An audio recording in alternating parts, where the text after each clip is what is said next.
Alan Weiss, still in Nantucket, and this is about great lines. These are some great lines I've delivered, or in one case, my wife has delivered.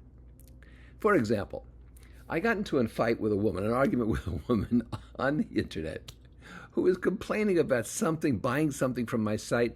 40,000, 80 billion people have purchased this before. There's no problem, but she has a problem, and she's blaming me. I'm unclear. Doesn't make sense. I finally said to her, what's likely to be the case here? All these people somehow got it right. They were lucky, or you just don't know. And she says to me, you know what? You remind me of my ex. And I said, why am I not surprised you had an ex? Here's my wife's line. We move up to Rhode Island, and we go get ice cream. And my wife loves sprinkles on ice cream, these little dot things that you put in the ice cream. Except up here, they're called jimmies. My wife says, I'll have sprinkles. And the guy says, what are sprinkles? She says, the stuff right there on the counter. He says, those are jimmies. She says, sprinkles. He says, jimmies. She says, do you sprinkle them on or do you jimmy them on? That was that. I think he charged us twice the regular price.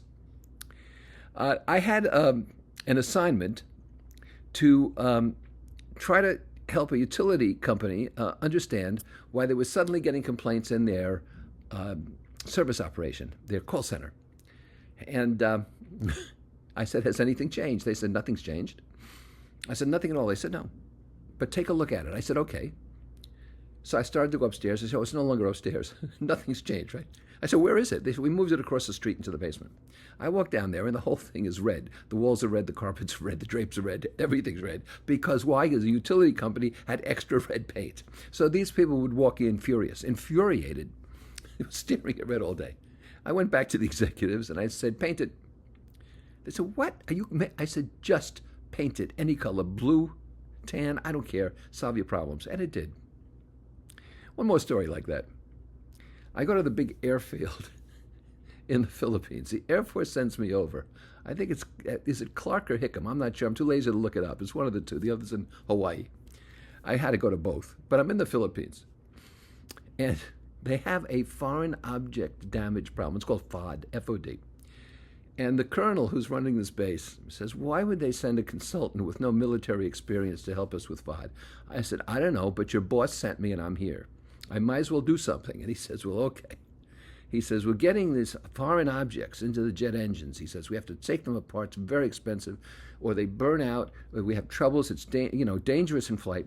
I said, where is it? So he says, there are 3 hangars down there. So I go down there. And I meet a sergeant who's a nice guy.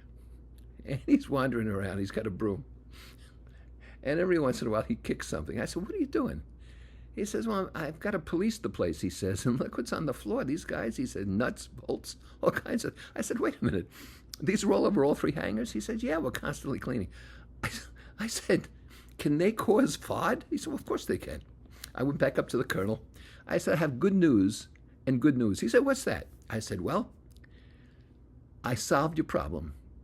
Get a few people with brooms and tell people not to be so careless. He said, what's the other good news? I said, I'm out of here.